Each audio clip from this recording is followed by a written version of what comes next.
হে নবী আপনার কাছে গনিমতের মাল সম্পর্কে সাহাবায়ে কেরাম যখন জিজ্ঞেস করবে গনিমতের মাল কারা পাবে, তখন আপনি তাদেরকে জবাব দেন গনিমতের মাল পাওয়ার হকদার এক নাম্বার হলো আল্লাহ, কুলিল আনফালু লিল্লাহ, দুই নাম্বার হচ্ছে ওর রাসূল, আল্লাহ এবং তার রাসূল গনিমতের মাল পাবে। আমার ভাইয়েরা, আমার বন্ধুগণ, আল্লাহ রাব্বুল আলামিন এই গনিমতের হিসাব কেন টানলেন? এর পেছনে মূল কারণ হলো যখন উহুদ যুদ্ধ হয়ে গেল, উহুদ যুদ্ধে সাহাবায়ে কেরামদের মধ্যে তিনটা দল দেখা গেল।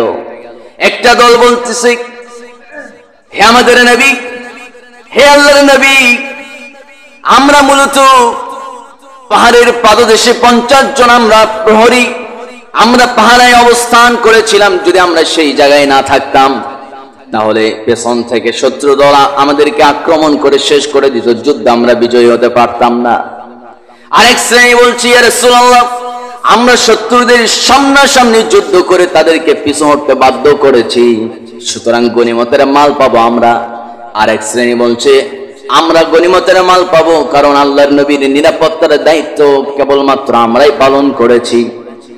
সঙ্গে সঙ্গে এই কথাগুলো যখন তাদের মধ্যে পরস্পরের ভিতরে যখন নাকি একটা বিবাদ সৃষ্টি হচ্ছিল, ওই মুহূর্তে আল্লাহ তাআলা রাসূলকে মেসেজ দিলেন, আগে থেকেই সতর্ক করলেন। যেরকম সুবহানাল্লাহ। সবকিছুর মীমাংসা এসেছে কার থেকে? সবাই তো বলে না কার থেকে? আল্লাহর থেকে। আল্লাহ রাব্বুল আলামিন সঙ্গে সঙ্গে রাসূলকে বললেন, আপনি ক্লিয়ার করে দেন আর আপনি সাহাবায়ে কেরামদেরকে জানায় দেন, তারা যেন কেবলমাত্র শুধুমাত্র আল্লাহকে ভয় করে চলে, তারা যেন আসলিহু যাতা বাইনিকুম, পরস্পরের সম্পর্ক যেন শুধরায় নাই। এই কথা বলার পরে পরে আয়াতে আল্লাহ রাব্বুল আলামিন সত্যিকারের ঈমানদারদের বৈশিষ্ট্য, তাদের চরিত্রের বর্ণনা দিয়ে আল্লাহ বলছেন, 5টি গুণ যার ভিতরে থাকবে কেবলমাত্র হে নবী আপনি জেনে রাখেন তারাই হচ্ছে সত্যিকারের মুসলমান। আল্লাহু আকবার।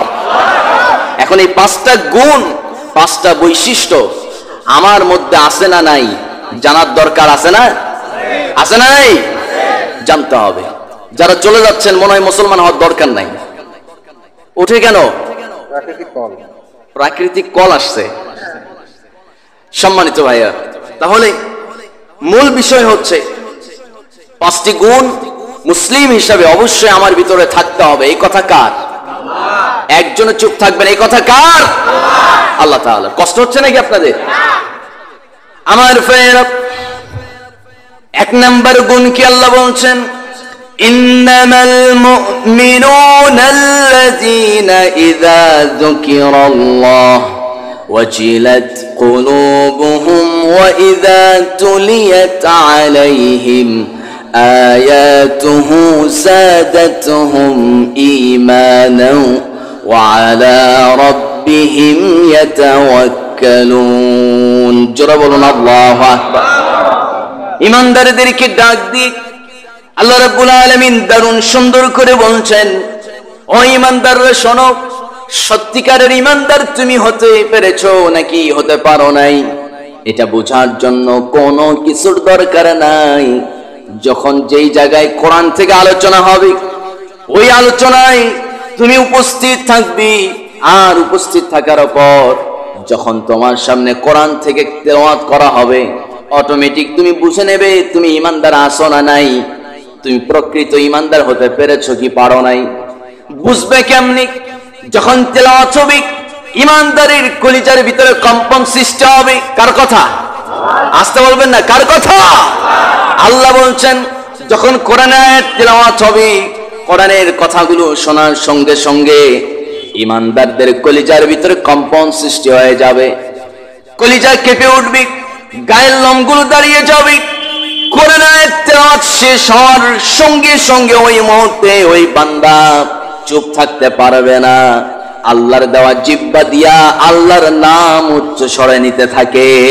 আল্লাহু আকবার। তাহলে যখন কোরআন তেলাওয়াত হয় অনেকেই চুপ থাকে, আবার অনেকেই চিৎকার মেরে আল্লাহু আকবার বলে। ও আল্লাহু আকবার কেন বলে? অনেকে আবার তাকায় থাকে, আছে না নাই বলেন?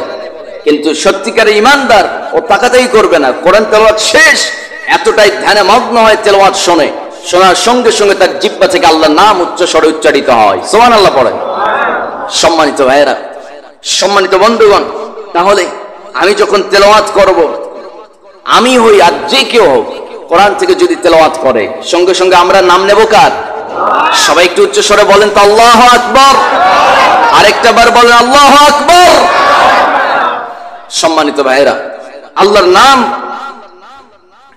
এমন একটা মানে মধুমাখা একটা নাম, যে নাম নিলে কলিজার মধ্যে যদি আপনার যন্ত্রণা থাকে, যদি মানসিক চাপে যদি আপনি থাকেন, মোটামুটি অর্ধেকের বেশি আপনার চাপ হালকা হয়ে যাবে। জোরে কোন সুবহানাল্লাহ।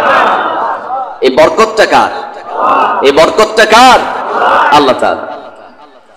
আমার বন্ধুগণ, এজন্য আল্লাহ তাআলা বলছেন, বান্দারে যখন তেলাওয়াত হবে, সঙ্গে সঙ্গে ইমানদারদের কলিজার ভিতরে কম্পন সৃষ্টি হয়ে যাবে, চক্ষু শিথিল হয়ে যাবে, চোখ দিয়ে পানি পড়বে।